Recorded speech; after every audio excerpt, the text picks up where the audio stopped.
raxmatullaahi wabarakaatu asxaabta ku xiran janaalka mar kale soo dhawaada aad muuqaalkan waxaan rabaa inaan idinkula wadaago aqalka wakiilada ee Koongareeska Mareykanka oo shalay gelinkii dambe ansixiyay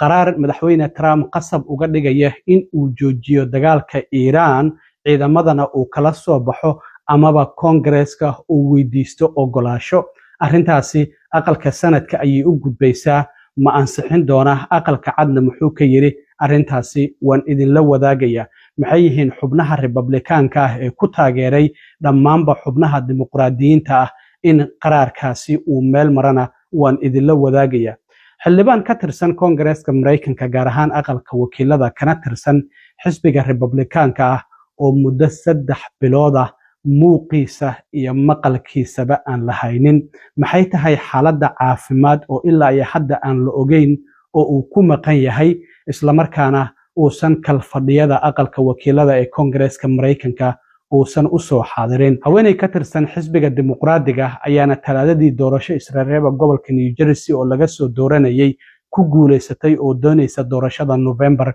in ay kula tartanto kursigaasi oo muhiim u ah labada xisbiba sidoo kalena waan idinla wada 100 maalmood inuu ku dhow yahay waxaan filayaa maanta waa maalintii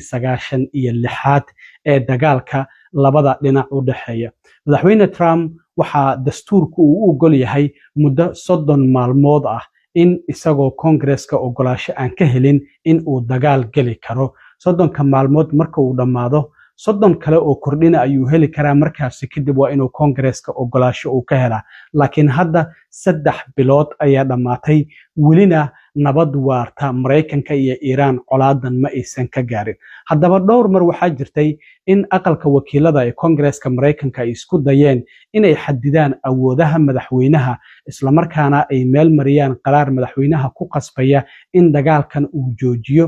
ciidamada ka jooga bariga dhaxana uu la soo baxo amaba Koongareeska uu ogolaasho weydiisto ugu dambeyntii shalay gelinkii dambe ayaa waxa ay ku guuleysteen aqalka wakiilada in qaraarkaasi ay meel mariyaan waxa uu codeysay qaraarkan 215 ayaa ogolaatay halka 207 ay diideen dimuqraadiyiinta 211 xubnood ayaa u codeysay hal xubin oo dimuqraadiya ayaa ka soo horjeestay Republikaanka intooda badan waa ay diideen 206 xubnood ayaa diiday halka 4 xubnood oo kaliya ay ogolaadeen qaraarkan marka guud ahaan xubnaha diiday waa 8 halka sidoo kalena ay jireen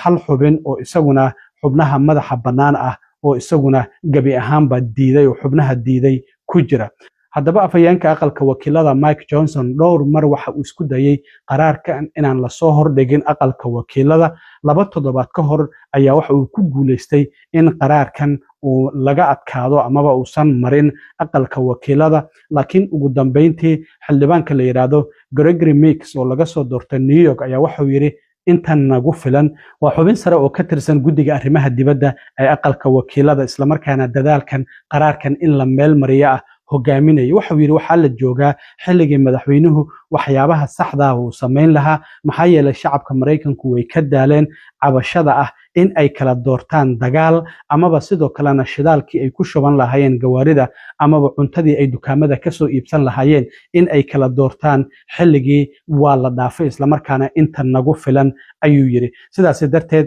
ayaa sharcigan uu ku meel maray waxa jirta sharcigan la yiraahdo War Powers Act oo xeerka dagaalka oo sanadkii 1973 la meel mariyay waxa uu awood u siinayaa madaxweynaha oo taliyaha ciidamada guud ee Mareykanka ah muddo 60 maalmood inuu howlgal sameyn karo waxaan ognahay madaxweyne Trump afkiisa inay dhowr jeer iyo mas'uuliyiinta kale wasiirka dagaalka iyo wasiirka arrimaha dibadda iyo taliyaha guud ee ciidamada Mareykanka afkooda inay ka dhowrayeen inay dagaal ugu yeeraan oo hadda waxyaabahan u dhaxeeya Mareykanka iyo waliba Iiraan oo ay dhahayeen waa howlgal waa arrin yar oo aan sameeyno oo soo gabagabeynayno marka 60 maalmood ayaa sharcigaasi dagaalka uu madaxweynaha awood u siinaya 60 maalmood inuu howlgalkaasi sameyn karo 30 maalmood oo kale ayaa lagu kordhin karaa markaas kadib waa inuu ogolaasho ka helaa aqalka Koongareeska ee Mareykanka marka hadda arrintaasi waxay soo xirantay horaantii bishii May oo 60kii maalmoodna ay dhamaatay haddana 30kii maalmood oo kale waa ay dhammaadeen welina wax heshiisa lagama gaarin dagaalkan labada dhinac u dhaxeeya marka xubnaha Republikaanka ee afarta ah ee dimuqraadiyiinta ku raacay meelmarinta sharcigan ayaa waxay kala yihiin Thomas Massie oo Kentucky laga soo doorto waa toddobaadkii hore xubintii Trump uu taageersanaa ayaa ka guuleysto Trump ninkan waxyaabo fara badan ay isku dagaaleen oo soo bandhigistii Epstein file ay kamid tahay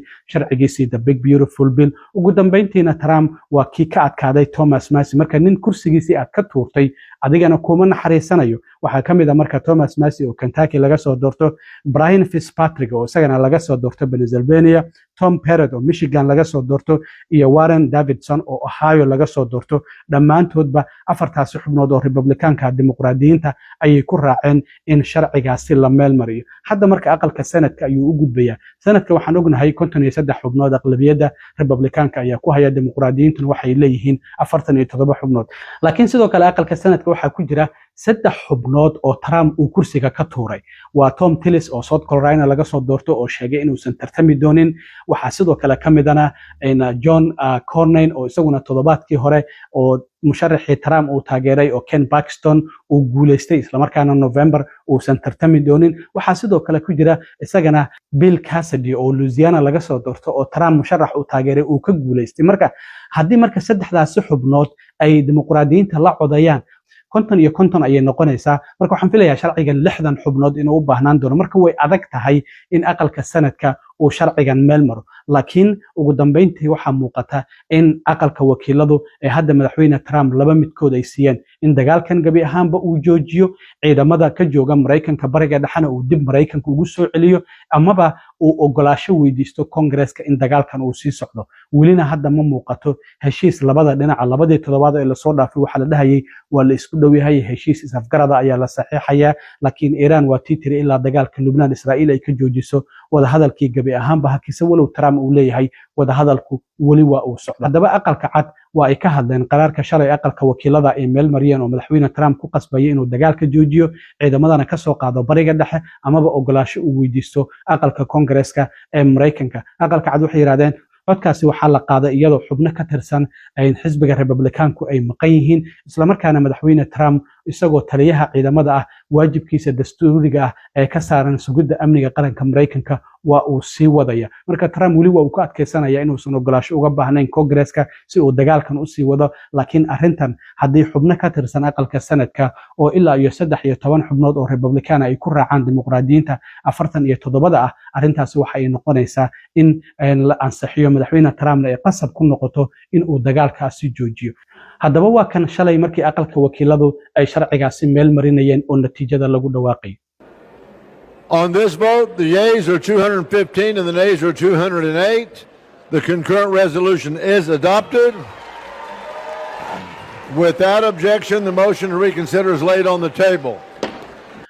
maalmihii u dambeeyay warbaahinta Mareykanku waxay si aad u hadal hayeen xildhibaan ka tirsan Congress-ka Mareykanka oo Republican lagana soo doorto New Jersey muddo 3 bilooda maqalkiisa iyo muuqiisaba lama hayo waxa la leeyahay halkuu aaday xildhibaan Tom Kean Jr. xildhibaankan waxa ugu dambeysay in aqalka wakiilada uu ka soo muuqdo 5tii bishii 3aad ee March guddiga uu ka tirsan yahay dhageysi ay sameynayeen haddana maanta waxa la marayaa 4 June 3 bilood oo buuxdo xildhibaankan lama arkin waxa la leeyahay xaalad caafimaad ayuu u maqan yahay madaxweyne Trump isagoo maqan ayuu taageeray doorashada November inuu xisbiga Republicaanka u tartamo laakiin dhamaadkii bishii hore ayuu soo saaray qoraal oo bartiisa X uu ku soo qoray waxa uu leeyahay muddo toddobaadyo gudahood ayaan shaqada ku soo laaban doonaa waxaana aan shacabka Mareykanka aan u sheegi doonaa si hufnaana xaaladda caafimaad ee haysata iyo waxyaabaha aan ku maqnaa marka ilaa iyo hadda lama oga xildhibaankaasi isbitaalka uu ku jira lama ogo